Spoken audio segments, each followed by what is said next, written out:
आपका स्वागत है धीरेंद्र तिवारी ऑनलाइन क्लास में। आज हम लोग बहादुर कहानी का उद्देश्य पढ़ेंगे। पिछली वीडियो में हम लोगों ने बहादुर कहानी का सारांश पढ़ा था, जिस पर आपकी सकारात्मक प्रतिक्रिया मुझे मिली थी। आइए देखते हैं कहानी का उद्देश्य। आधुनिक कथा जगत में प्रेमचंद्र की कहानी कला को अक्षुण्ण करने वाले कलाकारों में अमरकांत अग्रिम हैं। इनकी कहानियों में मध्य वर्ग तथा निम्न वर्ग की पारिवारिक परिस्थितियों का सजीव आदर्श तथा यथार्थवादी चित्रण मिलता है। इनकी बहादुर कहानी मध्यवर्गीय परिवार में नौकर रखने वाले बहादुर नाम के पहाड़ी लड़के पर आधारित एक समस्या मूलक कहानी है। कहानी के उद्देश्यों की चर्चा 3 बिंदुओं पर किया जा सकता है। पहला शीर्षक, दूसरा कथानक और तीसरा उद्देश्य।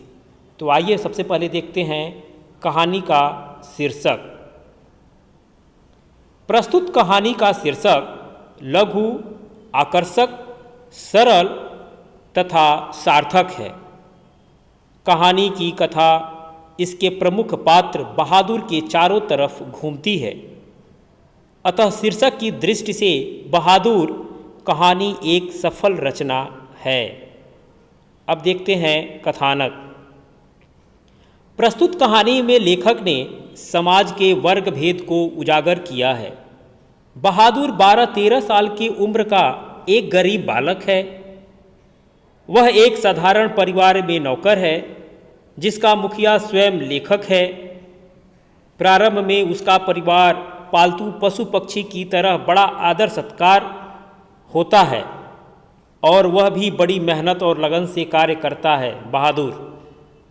किंतु कुछ दिनों बाद वह लेखक के बड़े लड़के किशोर और लेखक की पत्नी निर्मला द्वारा डांटा जाता है और उसे मारा भी जाता है।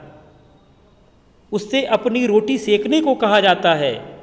एक दिन घर में आए कुछ रिश्तेदारों द्वारा बहादुर के ऊपर चोरी का आरोप लगाया जाता है और लेखक द्वारा बहादुर को मारा पीटा भी जाता है।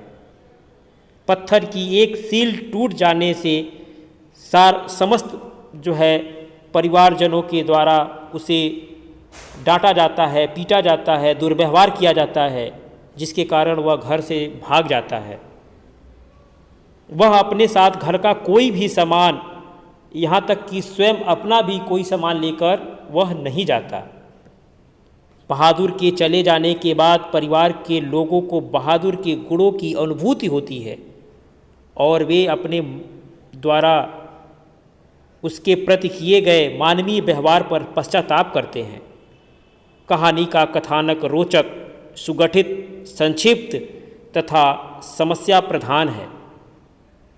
इसमें बताया गया है कि मात्र पूंजीपति ही श्रम का शोषण नहीं करते, वरन सामान्य मध्य वर्ग भी इस कुकृत्य से पीछे नहीं है। आइए देखते हैं कहानी का उद्देश्य। इस कहानी का उद्देश्य समाज में उत्पन्न वर्ग संघर्ष को मानवीय सहानुभूति द्वारा समाप्त करने का संदेश देना है। शोषितों के प्रति मानवता एवं प्रेम का व्यवहार ऊंच नीच के भेद के कारण दिलों में पड़ी दरार को भर देना है। बहादुर भी माननीय स्नेह एवं संवेदनाओं का भूखा है। मालिक द्वारा पीटे जाने और प्रतिक्रिया स्वरूप उसे के द्वारा घर छोड़ दिए जाने पर परिवार के सभी लोगों का पश्चाताप का अनुभव होता है। वे स्वयं को दोषी महसूस करते हैं। धनी और निर्धन का वर्ग भेद मानवीय भावनाएं ही कम कर सकती हैं। लेखक का मुख्य उद्देश्य दोनों के हृदय का परिवर्तन है। तब के प्रति सहानुभूतिपूर्ण व्यवहार बनाए रखने का संदेश देता है। बहादुर कहानी अत्यंत मार्मिक कहानी है। यह आत्मकथात्मक शैली में लिखी गई है। अमरकांत जी बड़े सटीक और सुंदर ढंग से कहानी को प्रस्तुत करके पाठक के मन पर अमिट छाप छोड़ देते हैं। इस तरीके से आज हम लोगों ने बहादुर कहानी का उद्देश्य देखा। अगर आप चैनल पे नए हैं तो चैनल को सब्सक्राइब करिए और अपना महत्वपूर्ण सुझाव हमें कमेंट बॉक्स में ज़रूर दीजिए। अगर वीडियो अच्छा है तो लाइक करिएगा, किसी ज़रूरतमंद को ये वीडियो ज़रूर शेयर करिएगा। आज के लिए धन्यवाद।